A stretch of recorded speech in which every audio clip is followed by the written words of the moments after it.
कैसे हो आप सभी लोग? आई होप आप सभी अच्छे होंगे, अच्छे से पढ़ाई कर रहे होंगे और आपका रिवीजन भी बहुत अच्छे से चल रहा होगा। आज के इस सेशन में हम सॉल्व करने वाले हैं हमारे पावर प्लांट इंजीनियरिंग के कुछ क्वेश्चन जो कि आपकी प्रैक्टिस के लिए मैं लेके आया हूं। तो बेस्ट ऑफ लक गाइस। अब आपकी स्क्रीन पर सबसे पहला क्वेश्चन आपको शो होने वाला है।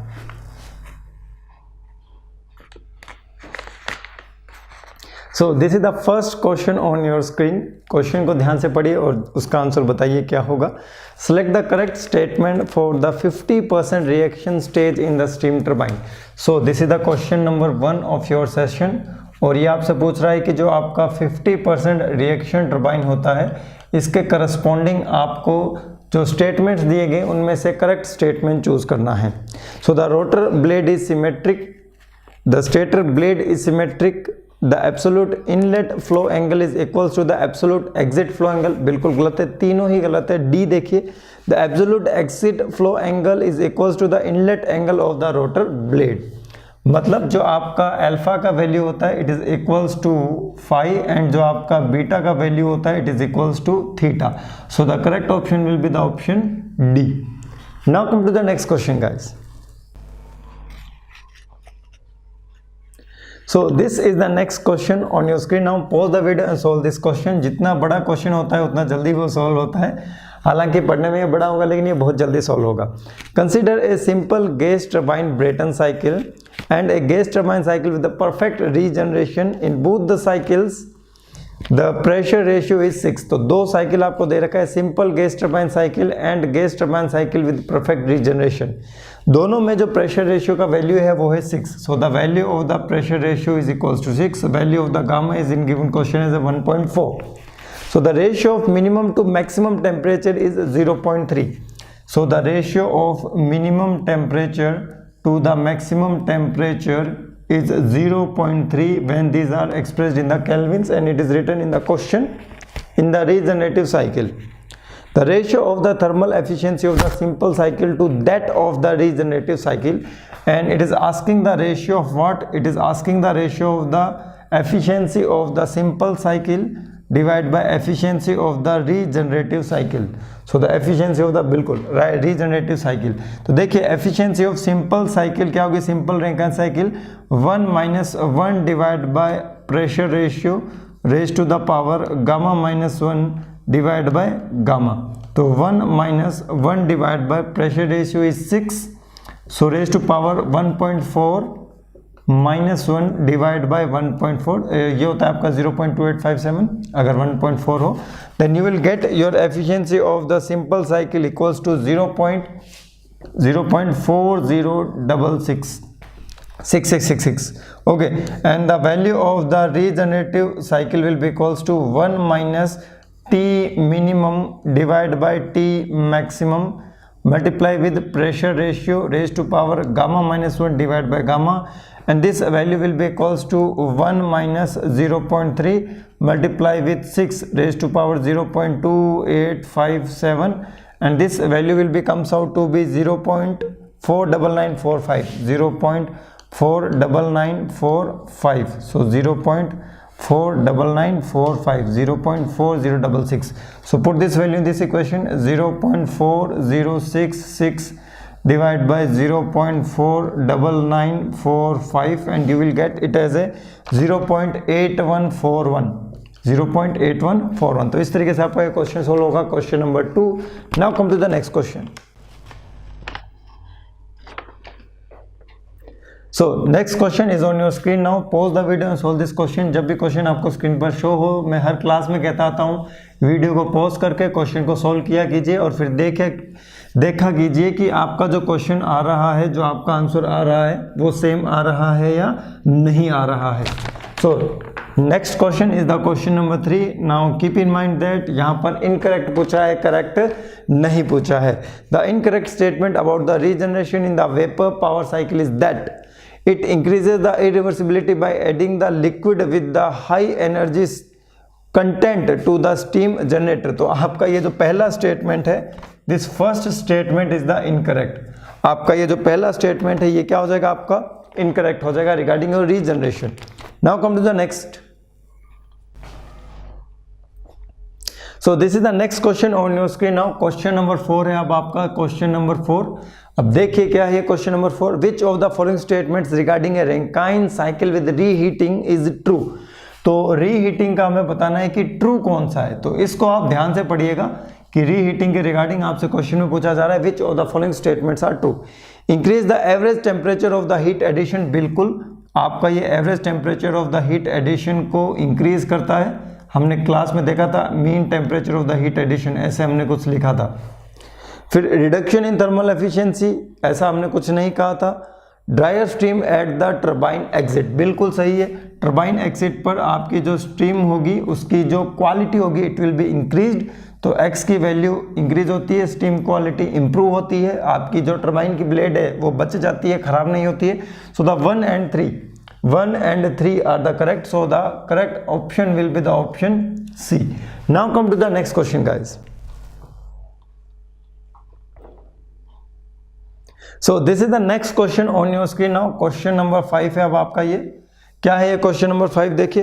क्वेश्चन नंबर 5 है आपका, for a gas turbine power plant identify the correct pair of the statement. तो ये गैस टरबाइन पावर प्लांट के रिगार्डिंग पूछ रहा है, गैस टरबाइन पावर प्लांट के रिगार्डिंग, ध्यान रखना करेक्ट पूछ रहा है। Smaller in the size compare to the steam power plant, बिल्कुल सही है। Weight per unit output will be very very less as compare to the other power plant, so P statement is the correct one, so P आपका correct है। Q देखिए starts quickly, बिल्कुल जल्दी start हो जाता है, तो क्यू भी आपका करेक्ट है, पूरा मत पढ़िए। Work on the principle of the Rankine cycle, कहाँ से, गैस टरबाइन तो आपका ब्रेटन साइकिल पे काम करता है, तो आर आपका इनकरेक्ट है। और सब में दो दो पेयर हैं, तो P and Q is the correct, so the statement P and Q is correct, so the correct option will be option A. Now come to the next question. So again a very simple question. इस क्वेश्चन पर अभी हमने थोड़ी देर पहले numerical किया था। What will be the answer of this question, जल्दी से बताइए। क्वेश्चन नंबर 6 है अब आपकी स्क्रीन पे। So this is the question number 6। Question number 6 का आंसर क्या होगा, the thermal efficiency of an air standard Brayton cycle in terms of the pressure ratio. तो आपको बताना है ब्रेटन साइकिल का efficiency, that is equals to 1 minus 1 divide by pressure ratio raise to power gamma minus 1 divide by gamma, कुछ लोग इसे लिखते हैं 1 minus 1 divide by pressure ratio raise to power gamma minus 1 divide by gamma. So the correct answer of this question will be option D. तो option D इसका correct answer हो जाएगा, simple सा question. Come to the next question. So this is the next question on your screen now. In a power plant, water density is given as 1000 kg per meter cube. So this is the question number 7. Density of the water is given as 1000 kg per meter cube. 1000 kg per meter cube. Pumped from 80 kilopascal to 3 megapascal. So the initial pressure is 3 megapascal. ठीक है? Initial pressure is 80 kilopascal and the final pressure is 3 megapascal, which is equals to, final pressure is equals to 3000 kilopascal, 3000 kilopascal, and the pump has an isentropic efficiency of 0.85. so the isentropic efficiency of the pump is equals to 0.85. और आपसे पूछा assuming that the temperature of the water will remain same, the specific work in kilojoule per kg supplied to the pump is. So first we will calculate the value of the ideal work. What will be the ideal work? So this ideal work is minus of VDP. So this is the work input, that's why this negative will be eliminated. So this W ideal equals to minus of minus of W pump. So W pump will be equals to what? W pump will be equals to VDP will be equals to V final pressure minus initial pressure. So this is the W input. We can write it is also a W input. तो जब भी हम W input लिखेंगे तो minus अपने आप वहाँ से हट जाएगा। और अब हम बात करते हैं V की। So this V is the volume, but we have to calculate the value of the specific work input. So we have to take this V as a specific volume, but specific volume is not given in the question, but density is given. So from here you can calculate the value of the specific volume, that is 1 divided by rho equals to 1 divided by 1000. Put this value in this equation, you will get the value of the W pump. So this W pump will be equals to 1 divided by 1000 multiply with 3000 minus 80. So 3000 minus of 80. So this value will be 2920 divided by 1000, and this value will be equals to 2.92 kilojoule per kg. 2.92 kilojoule per kg. But the students, keep in mind that the isentropic efficiency of the pump is given in this question. If it has no role, then why this value will be given in the question? So देखिए हमें अब actual work calculate करना पड़ेगा. So the actual work will be equals to the ideal work divided by isentropic efficiency. So this value will be equals to 2.92 divided by 0.85. So 2.92 divided by 0.85, and if you solve this, you will get as a answer, आपका जो answer आएगा वो आएगा आपका 3.43 kilojoule पर KG. 3.43 kilojoule पर KG. So this is the correct answer. Okay, so the correct answer of this question will be option D. Now come to the next question, guys. Pause the video and solve this question. जल्दी से बताइए question का answer क्या होगा. आपको PV diagram दे रखा है और आपको पहचानना है कि कौन सा एक्चुअल डायग्राम होता है. Which of the following is the actual diagram of the compressor. आपके कंप्रेसर का एक्चुअल डायग्राम कौन सा होता है, जल्दी से बताओ. आपका जो रेसिप्रोकेटिंग कंप्रेसर होता है उसका पीवी डायग्राम दे रखा है. यहाँ पर आपके दो ऑप्शंस में आप कंफ्यूज हो सकते हो, इसलिए मैंने बोर्ड को रब करते हुए बताया है कि एक्चुअल डायग्राम आपको बताना है. एक्चुअल सक्शन होने के लिए प्रेशर एटमॉस्फेरिक प्रेशर से थोड़ा सा कम होना चाहिए.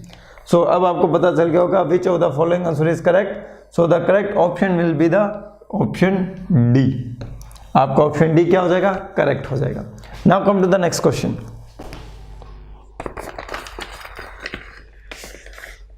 सो दिस नेक्स्ट क्वेश्चन, इसका हमने क्लास में डेरिवेशन किया था, and it is asking the value of the optimum pressure ratio for the maximum work output.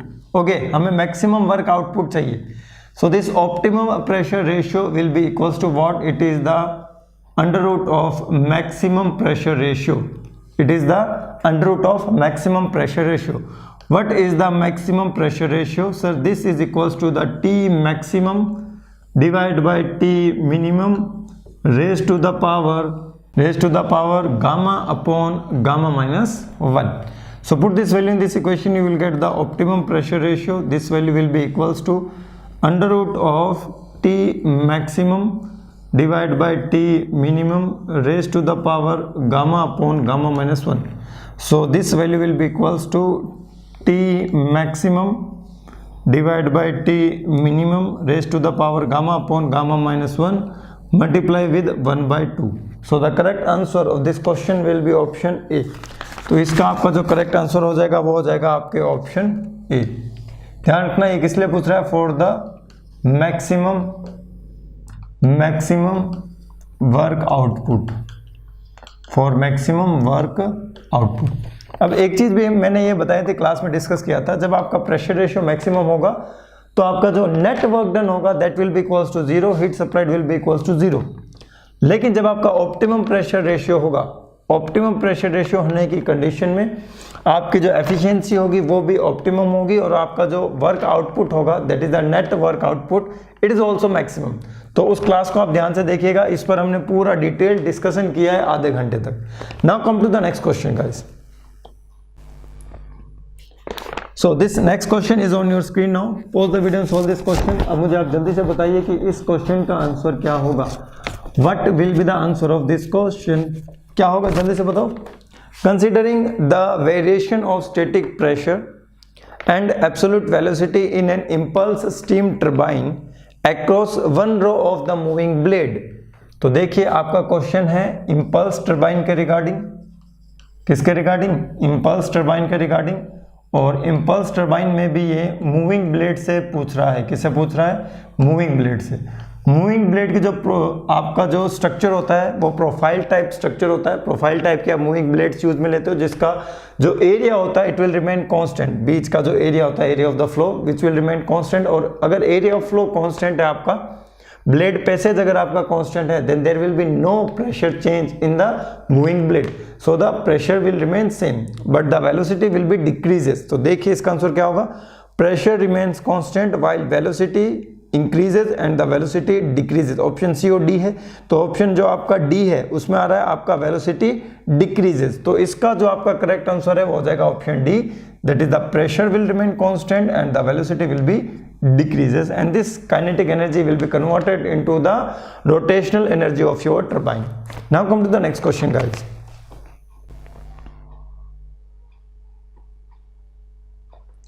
So this is the next question. Question को ध्यान से पढ़िए और जल्दी से बताइए क्वेश्चन का आंसर क्या होगा। In Rankine cycle the regeneration results in the higher efficiency. Why? Pressure inside the boiler increases. boiler में pressure कैसे increase हो जाएगा भाई? Heat is added before the steam enter into the low pressure turbine. Average temperature of the heat addition in the boiler increases. So the option C is the correct answer. So option C is the correct answer. Now come to the next question. So this is the next question. The Rateau turbine belongs to the category of. Rateau turbine किससे आपके category से belong करता है? तो ठीक है, देखिए क्या होता है। रेटेव टर्बाइन ये किस कैटेगरी से बिलोंग करता है, जल्दी से बताओ। It is belongs to the pressure compounding, it is belongs to the pressure compounding, तो ये प्रेशर कंपाउंडिंग से बिलोंग करता है। तो अगर ये प्रेशर कंपाउंडिंग से बिलोंग करता है तो इसका जो करेक्ट आंसर होगा that will be the option A, option A is the correct answer. Now come to the next question. Again question in the different form. ये पूछ रहा है कि प्रेशर कंपाउंडिंग से कौन रिलेटेड है, प्रेशर कंपाउंडिंग से कौन रिलेटेड है, that is again Rateau turbine. कौन सा हो जाएगा, रेटेव टर्बाइन हो जाएगा। So the option C is the correct answer of this question. Now come to the next question guys. Pause the video, solve this question. काफी अच्छा question है, काफ़ी अच्छा क्वेश्चन है। इसमें सारी कंपाउंडिंग आ जाएगी आपकी, रिएक्शन टर्बाइन भी आ जाएगा। अब आपको बताना है कि ये क्या क्या चीज़ें हैं। तो देखिए क्वेश्चन में पूछा है आपसे पहले कर्टिस स्टेज, क्वेश्चन में पूछा है कर्टिस स्टेज के बारे में। कर्टिस स्टेज के बाद आपसे पूछा है रेटेव स्टेज, तो रेटेव स्टेज के बारे में कि कर्टिस स्टेज क्या होती है, रेटेव स्टेज क्या होती है। और उसके बाद पूछा है आपसे 50% रिएक्शन टर्बाइन, तो 50% रिएक्शन स्टेज, 50% रिएक्शन स्टेज, तो ये होता है आपका वेलोसिटी कंपाउंडेड, वेलोसिटी कंपाउंडिंग, ये होता है आपका प्रेशर कंपाउंडिंग, ये होता है आपका रिएक्शन स्टेज। ये क्या होती है आपकी रिएक्शन स्टेज। तो ऑप्शन में देखिए velocity compounded impulse stage, pressure compounded impulse stage and A reaction stage. So the option D is the correct answer. तो ऑप्शन डी क्या हो जाएगा आपका करेक्ट आंसर हो जाएगा। याद रखने का तरीका है, देखिए पी आर, तो ये आर इसमें आ रहा है, ठीक है। वी सी सी वी अगर आप याद रखना चाहो किसी भी मेथड से आप इन चीज़ों को याद रख सकते हो, वो आप पर डिपेंड करता है कि आप किन मेथड से इन चीज़ों को याद रखना चाहते हो। Now come to the next question guys.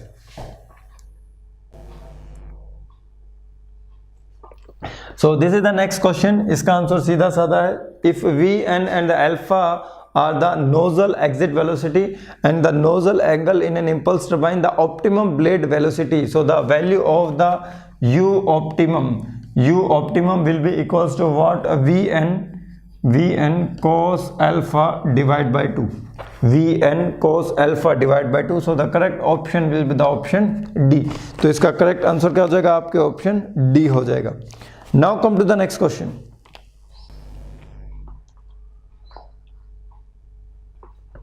So this is the next question। क्या है question, which amount of the following is the boiler mounting. Boiler mounting मतलब जिसको लगाना जरूरी है, ठीक है, सेफ्टी डिवाइस है। फीड पंप उसके एफिशिएंसी को इंक्रीज करता है, सुपर हीटर एफिशिएंसी को इंक्रीज करता है, इकोनोमाइजर एफिशिएंसी को इंक्रीज करता है, टर्बाइन के ऑपरेशन को एफिशिएंट बनाता है। So the one remaining option is the blow off cock. So the option A is the correct answer, that is the blow off cock, ठीक है, blow off cock. Now come to the next question guys. So this is the next question. Question में आपसे पूछ रहा है gas turbine with infinitely large number of the stages during compression and the expansion leads to Ericsson cycle. तो इसका आप याद ही रख लो, Ericsson cycle,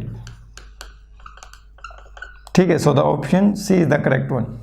now come to the next question guys.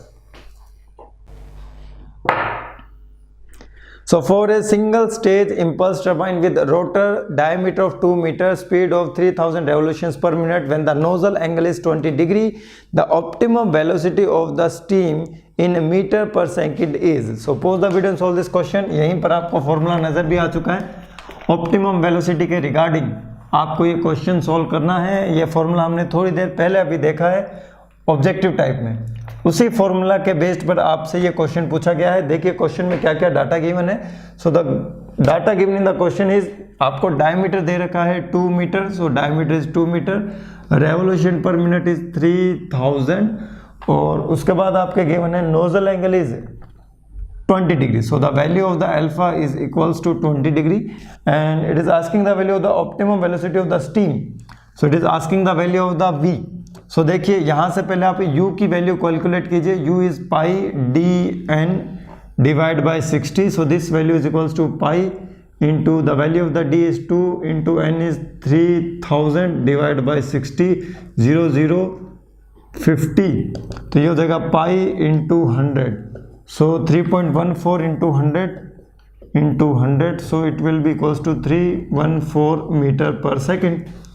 And now it is asking the value of the V. So you know that U is equals to V cos alpha divided by 2. So V is equals to U into 2 divided by cos alpha. So 314 into 2 divided by cos 20 degree.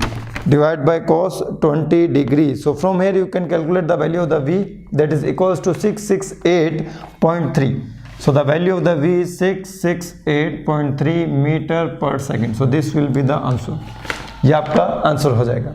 Now come to the next question. और इसका जो option होगा वो होगा C. So the next question is on your screen now. Question क्या है देखिए। For a given set of operating pressure limits of a Rankine cycle, the highest efficiency occurs for, सबसे ज़्यादा efficiency किस कंडीशन में होती है। For given pressure limits, for given pressure limit सबसे ज़्यादा एफिशिएंसी किस कंडीशन में होती है। तो क्या होगा इसका आंसर। देखिए यहाँ पर आपको क्या पूछ रहा है, ये आपसे पूछ रहा है कि जो ईटा है वो मैक्सिमम किस कंडीशन में होगा, और आपको ऑप्शन गिवन है saturated cycle, super heated cycle, reheated cycle और रीजनरेटेड साइकिल। ठीक है, तो सैचुरेटेड में क्या होता है, सैचुरेटेड में आपका जो साइकिल होता है वो सैचुरेशन कर्व पे होता है, और अगर हम बात करते हैं रैंकाइन साइकिल की तो exit to the turbine will be at the saturated state. और अगर हम बात कर सकते हैं ये भी कि जो आपकी एंट्री हो रही है टर्बाइन की वो भी सैचुरेटेड स्टेट पे हो सकती है। तो depend upon the question. Super heated state मतलब entry to the turbine is the super heated state. Reheat मतलब आप पहले क्या करोगे, पार्शियल एक्सपेंशन कराओगे, फिर उसकी रीहीटिंग कराओगे, फिर उसका फुल एक्सपेंशन आप करवा दोगे। उसके बाद आता है आपका रीजनरेटिव साइकिल। ठीक है, तो रीजनरेटिव साइकिल में क्या होता है, आपकी जो गैसेज होती है जो हीट को कैरी करते हुए बाहर निकलती है उसका हम यूज करके फीड वाटर का टेम्परेचर अगर इंक्रीज कर दें, so that will be the regenerative cycle. तो रीजनरेटिव साइकिल की जो एफिशिएंसी होती है उसकी as compare to the other cycles वो सबसे ज़्यादा होती है। So the option D is the correct answer.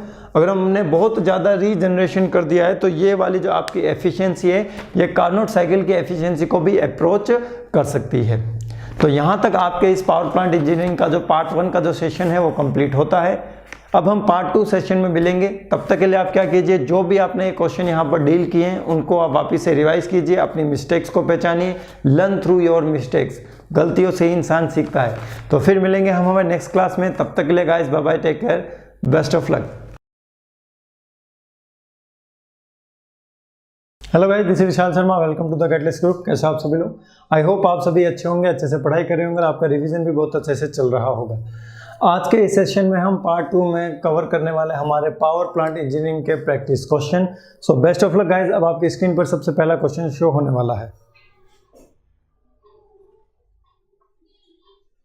So this is the first question on your screen now. In a centrifugal compressor, assuming the same overall dimensions, blade inlet angle and the rotational speed, which of the following blades will give the maximum pressurized? That will be the forward blade. तो आपका इसका answer हो जाएगा option A, so the option A is the correct answer. जो आपका forward curved blade होता है उसमें स्ट्रेसेस ज़्यादा डेवलप होती है, लेकिन फिर भी वो जो आपको देता है वो प्रेशराइज सबसे ज़्यादा देता है। Now come to the next question.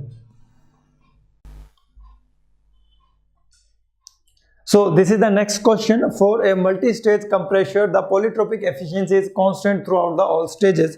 So option C is the correct answer. Now come to the next question, guys. So this is the next question.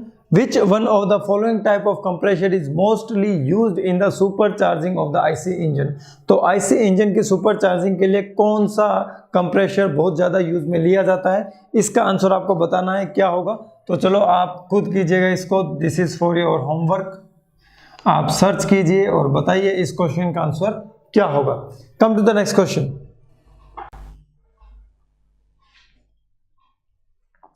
So this is the next question based on the choking. Phenomena of the choking in compressor means, choking का मतलब क्या होता है? No flow of the air, बिल्कुल भी नहीं, गलत है ये।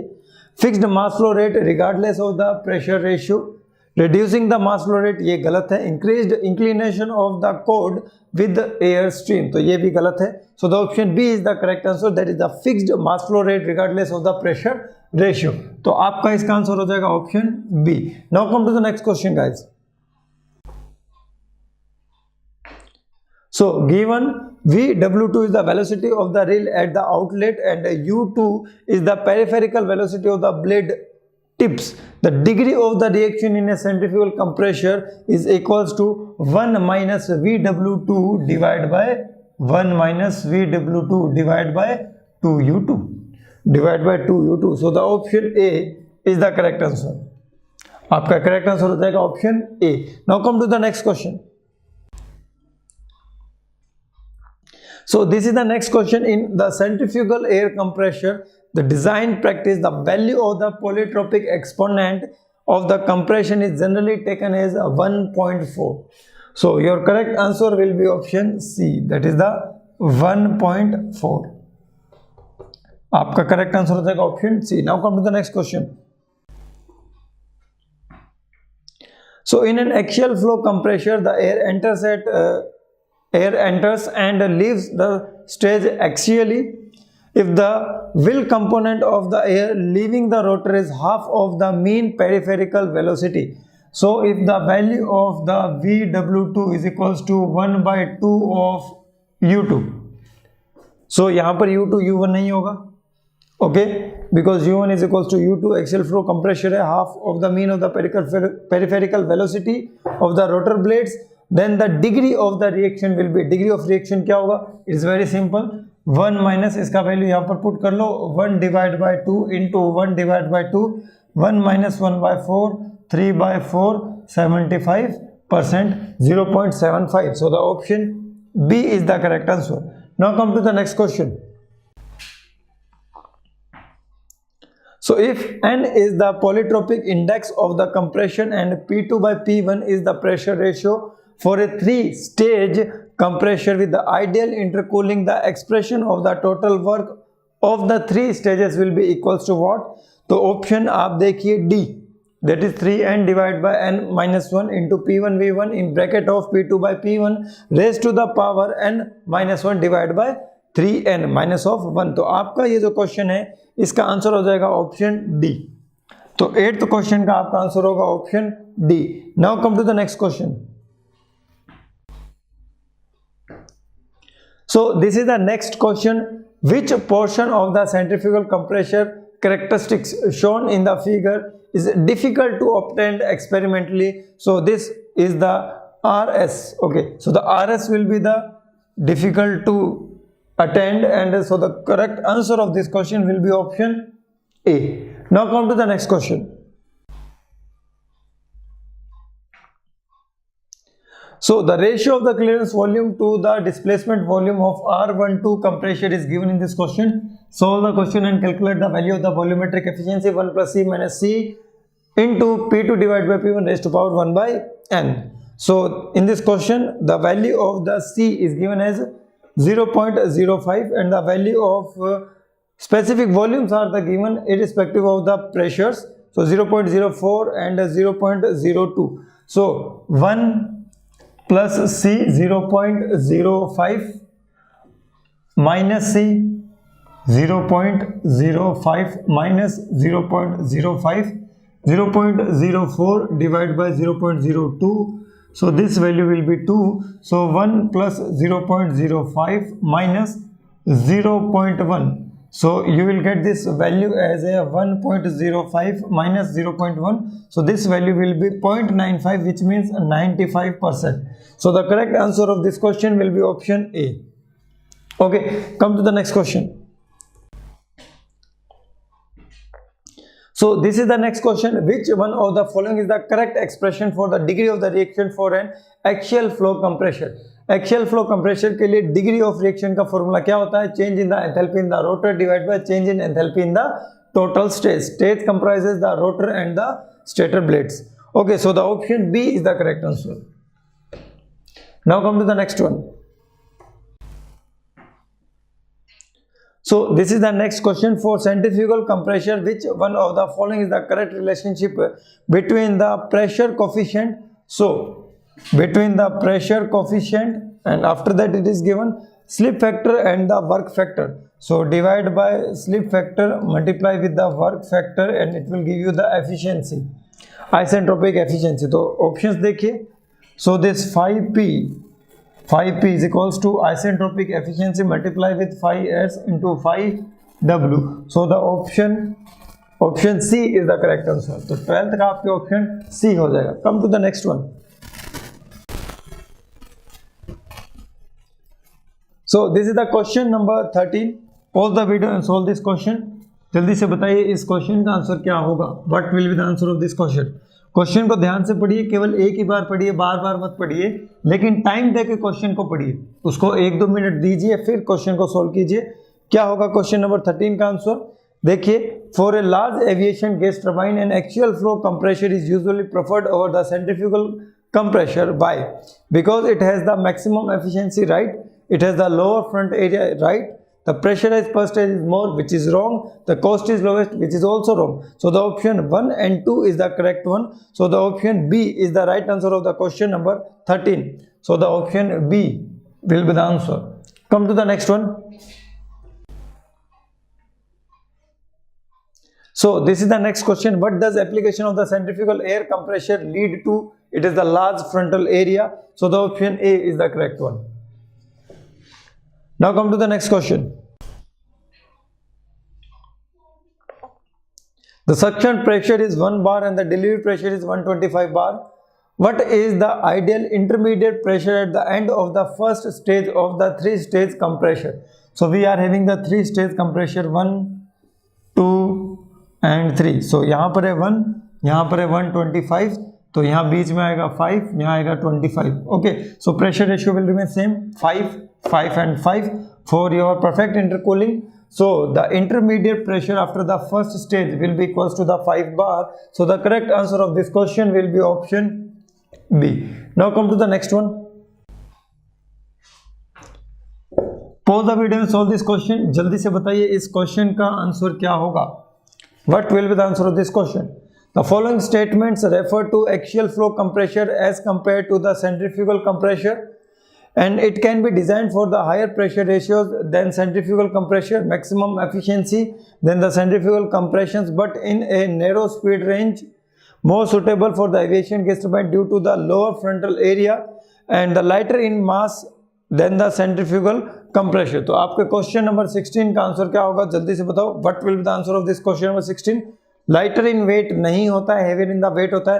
तो जहां आपको 4 नजर आ रहा है वो आप हटा दीजिए, तो आपका करेक्ट आंसर हो जाएगा option C. Come to the next one.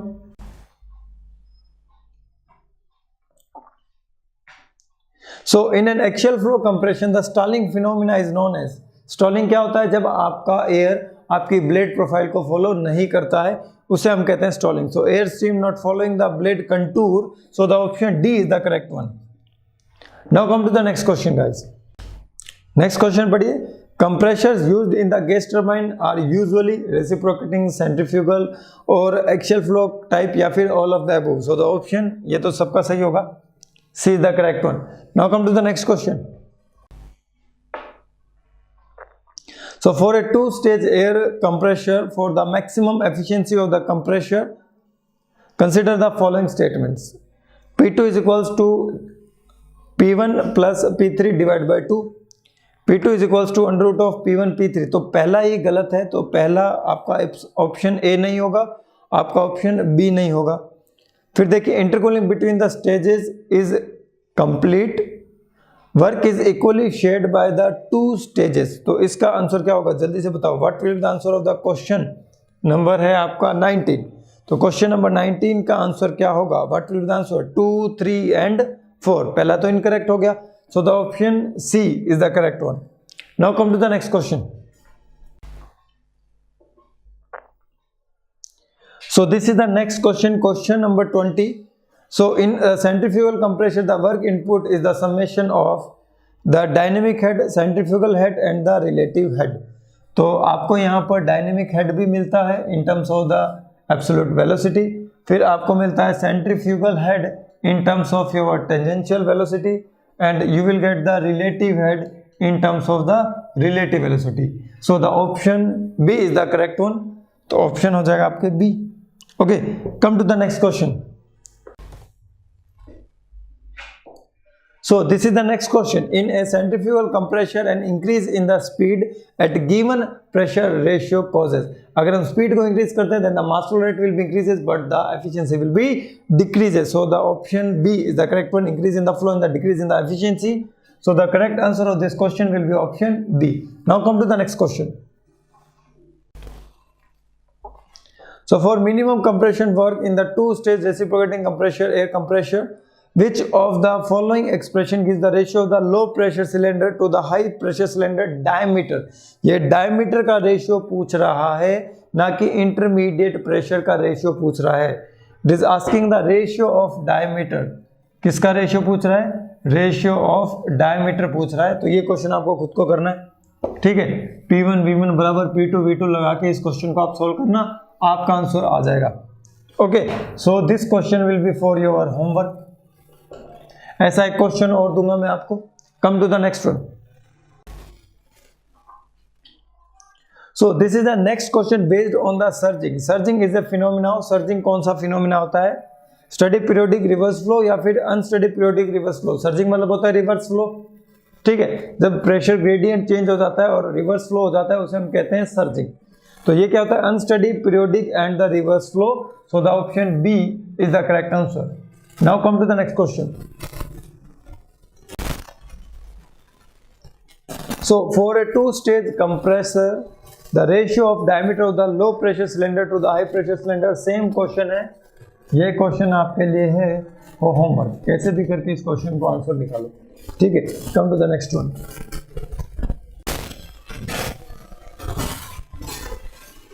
So this is the next question. The performance of a single stage reciprocating air compressor is evaluated by using its isothermal efficiency. So option B is the correct one. Now come to the next one. Consider the following statements. The volumetric efficiency of a reciprocating compressor can be improved by. Third statement पढ़ो, heating of the intake air. Temperature increase कर देंगे तो volumetric efficiency decrease हो जाएगी, because work input to the compressor is the function of the inlet temperature. So the third है वो गलत है, बाकी बच गए वो क्या है, सही है. तो option C is the correct answer. Now come to the next one. Next question पढ़िए. Air is drawn in a compressor at a rate of 0.8 kg per second at a pressure of 1 bar and the temperature of 20 degrees Celsius, and it is delivered at a pressure of the 10 bar at a temperature of 90 degrees Celsius. The air delivered is through and exit wall are equals to 2 into 10 raised to power 3 minus 3 meter cube, and if the value of the R is given in the question, that is 287 kilojoule per kg Kelvin, the exit velocity of the air is. तो ये आप steady flow energy equation लगा के इस question को solve कीजिएगा. So this question will be for your homework. Do it yourself, ठीक है. इस क्वेश्चन को आपको करना है. Come to the next one.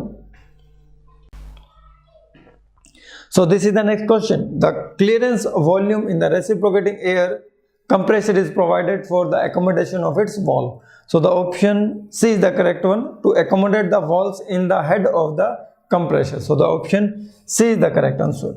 Come to the next question. Read the question. In a simple impulse turbine, the nozzle angle at the encrest is equals to 30 degree. For the maximum diagram efficiency, the blade speed ratio is equals to what? So this blade speed ratio is equals to 2 cos square alpha divided by 1 plus cos square alpha, and if you put this value you will get your answer. तो इसका answer आपको खुद को करना है 2 cos square alpha divided by 1 plus cos square alpha. तो cos alpha का value इसमें गिवन है 0.866. Okay, put all this value in this equation, you will get 2 into cos 30 is equals to under root 3 by 2. So under root 3 divided by 2 का square divided by 1 plus under root 3 divided by 2 का square. So this value will be equals to under root 3 का ये 3 हो जाएगा, this will be the 4, so 3 divided by 2. So this value will be 3 divided by 2 multiply with, so this will be 3 divided by 4. Then you will get 3 divided by 4, so 4 and 3 7. So this value will be 7 divided by 2, so 2 to 2 will be cancelled out and you will get 3 divided by 7, so 0.4 something कुछ आएगा. So the option D is the correct one. 0.4 में एक ही option है आपका, so this is the correct 0.433. 0.433. Come to the next one. So this is the next question, question number 30 of the session. Without reducing the fluid flow rate, the speed of an impulse turbine can be brought down to the practical limits by which of the following? That is the velocity compounding. So the option D is the correct one, that is 3 only. Come to the next one. So this is the next question. The optimum ratio of the blade speed to the tangential speed of the jet speed for the D level turbine and the Parshan turbine. So it will be equals to 1 by 2 for the D level and 1 for the Parshan turbine. So the option B is the correct one. Come to the next question.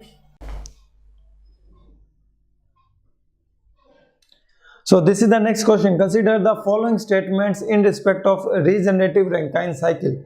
So regeneration increases the efficiency of the cycle. बिल्कुल सही है. The boiler capacity is also increased for the given output. बिल्कुल सही है. The capacity of the condenser is reduced, क्योंकि हम mass flow rate क्या कर देते हैं, कम कर देते हैं, तो capacity हो जाएगी उसकी कम, तो इसका आपके आंसर हो जाएगा A. That is 1, 2 and 3 are the correct one. Now come to the next question. So this is the next question. A gas turbine works on which of the following cycles? Brayton cycle. So the option A is correct one. Now come to the next one. So reheating in the gas turbine. दो turbine के बीच में अगर हम reheating करते हैं तो क्या होता है, उससे टर्बाइन का आउटपुट इंक्रीज हो जाता है. तो इसमें आपका आंसर होगा C. Option C is the turbine work will be increases. Option C. Okay, reheating कैसे करते हो आप देख सकते हो आपके पीवी डायग्राम में. ओके, और ये रीहीटिंग इन गैस टर्बाइन है, तो बिल्कुल सही है, कोई इशू नहीं. तो देखिए क्या होगा, ऐसे होगा, ऐसे ऐसे, रीहीटिंग ऐसे ऐसे. तो ये देखो आपका टर्बाइन वर्क इंक्रीज हो गया. 1 2 3 4 5 6. अगर हम बिना रीहीटिंग के जाते हैं तो इस रास्ते से जाते, रीहीटिंग करके जा रहे हैं तो यहाँ से होते हुए जा रहे हैं, तो ये वाला एक्स्ट्रा एरिया हमें मिल रहा है. तो पीवी डायग्राम का एक्स्ट्रा एरिया मतलब हमें ज़्यादा वर्क मिल रहा है. So the option C is the correct answer. And now come to the last question of this session. अब आपकी स्क्रीन पर लास्ट क्वेश्चन शो होने वाला है. देखिए last question. So this is the last question of the session. Pause the video and solve this question. जल्दी से बताओ इस क्वेश्चन का आंसर क्या होगा. The thermal efficiency of the gas turbine cycle with the regeneration in terms of the T3 maximum temperature and T1 is the minimum temperature, RP is the pressure ratio, K is equals to gamma को इन्होंने K लिख दिया है.